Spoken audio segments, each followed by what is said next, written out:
وسارعوا إلى مغفرة من ربكم وجنة عرضها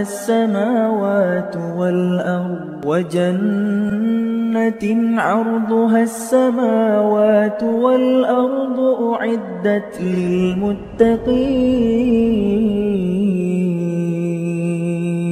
الذين ينفقون في السراء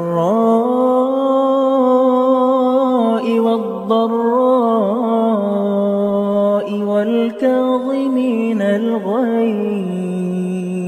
والكاظمين الغيظ والعافين عن الناس والله يحب المحسنين.